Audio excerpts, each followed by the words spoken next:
Salam dan bahagia Ibu dan Bapak Guru hebat. Selamat datang kembali di modul Pendidikan yang Mengantarkan Keselamatan dan Kebahagiaan.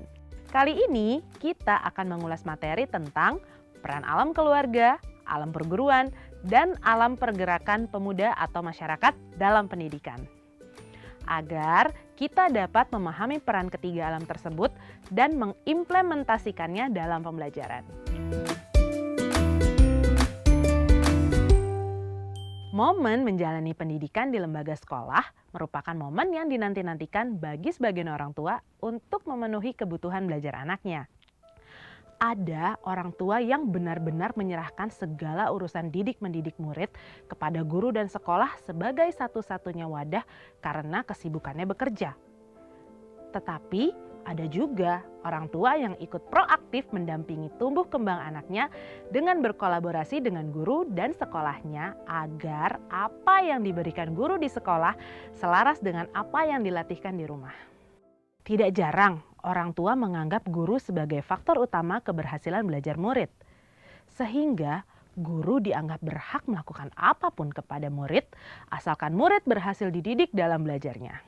Seakan-akan beban berat hanya ada di punggung guru dalam mendidik murid. Padahal orang tua atau keluargalah yang menjadi contoh teladan dan berkewajiban mendidik anak-anaknya. Selain itu, bagian yang juga berdampak pada perkembangan murid adalah lingkungan sekitar atau masyarakat. Karena di sanalah murid berperan dan berinteraksi langsung menjadi bagian dari masyarakat. Maka, apa yang dapat kita lakukan sebagai pendidik agar lingkungan pembelajaran murid memberikan dampak dan berkontribusi terhadap tumbuh kembang murid? Trisentra pendidikan adalah 3 wadah dasar proses pembentukan pendidikan murid yang terdiri dari alam keluarga, alam perguruan, dan alam pergerakan pemuda atau komunitas atau masyarakat. Ketiganya berperan dan berkontribusi mengembangkan pengetahuan, nilai-nilai, dan keterampilan murid. Kita tidak cukup hanya membantu murid dengan wawasan ilmu pengetahuan dan teladan sikap, tetapi juga dapat membantu murid untuk dapat menemukan suasana atau atmosfer di mana ia hidup dan berada.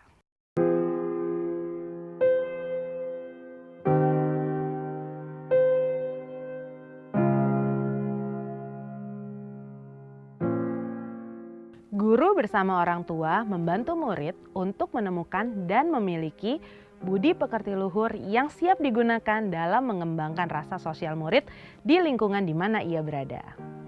Maka, hubungan antara alam keluarga, alam perguruan, dan alam pergerakan pemuda atau masyarakat perlu dikuatkan dan diwujudkan dalam pembelajaran murid-murid kita.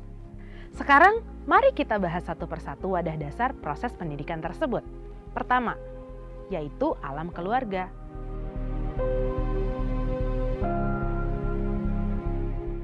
Pada alam keluarga lah anak mendapatkan dasar pendidikan budi pekerti dan pendidikan sosial. Karena secara naluri, baik disadari atau tidak, manusia memiliki kecakapan dan keinginan untuk mendidik anak-anaknya secara rohani dan jasmani. Sebagai contoh, kasih sayang, cinta, dan perasaan-perasaan lain dapat tumbuh dalam hidup keluarga anak yang berperan penting menumbuhkan pendidikan budi pekerti yang kuat. Pendidikan sosial juga dapat muncul dan tercermin dari interaksi antar anggota keluarga seperti tolong-menolong antar mereka, membantu dan menjaga anggota keluarga yang sedang sakit, bersama-sama menjaga kebersihan dan ketertiban dalam keluarga, dan lainnya menjadi modal pendidikan sosial yang berasal dari alam keluarga. Keluarga di sini bukan berarti keluarga inti, ayah, ibu, kakak, dan adik saja, melainkan lebih luas dari itu, yaitu orang-orang dewasa yang merawat, memelihara, melindungi, dan peduli terhadap tumbuh kembang anak. Kedua adalah alam perguruan.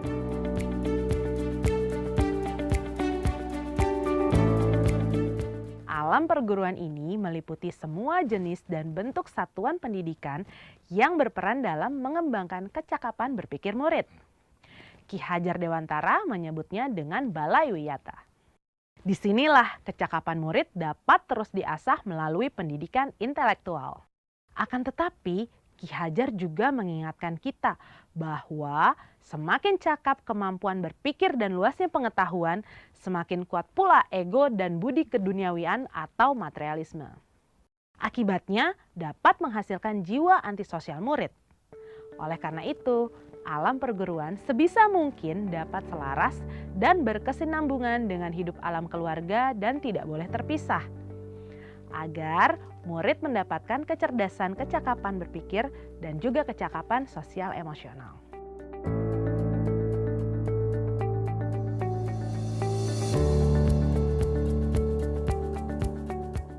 Alam perguruan atau balai wiyata yang dulu menjadi tempat satu-satunya mengasah kecakapan intelektual, saat ini bentuk dan cara menuntun murid pun menyesuaikan zaman. Sebagai contoh, guru menyelenggarakan pembelajaran daring dengan menggunakan berbagai media. Murid mencari tahu informasi dan pengetahuan yang membuatnya penasaran melalui mesin pencari pada gawainya. Kemudian didiskusikan bersama guru dan teman-temannya. Maka, guru perlu memahami konteks kebutuhan dan cara belajar murid pada masa sekarang juga sekaligus menjadi mitra kolaborasi dengan keluarga. Dan yang ketiga, yaitu alam pergerakan pemuda atau masyarakat.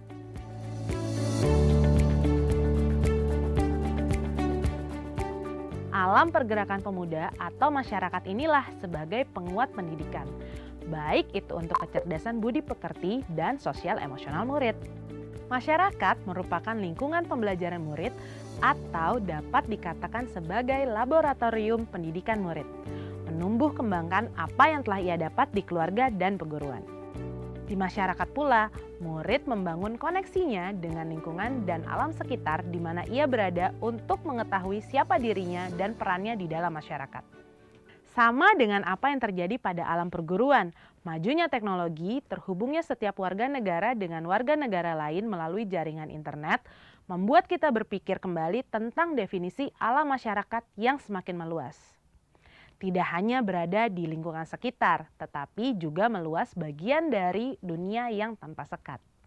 Hadirnya teknologi juga membuat terbentuknya wadah-wadah baru dalam proses pendidikan murid, proses belajar murid. Sebagai contoh, alam digital atau maya, alam algoritma, alam data, dan wadah atau alam-alam lain yang dibentuk dari majunya teknologi mempengaruhi cara belajar, berperilaku, dan aktualisasi diri murid-murid kita. Maka, bukan hanya definisi alam pemuda atau masyarakat yang semakin luas, melainkan juga cara pandang kita sebagai pendidik dalam memahami bagaimana murid terhubung dengan lingkungannya.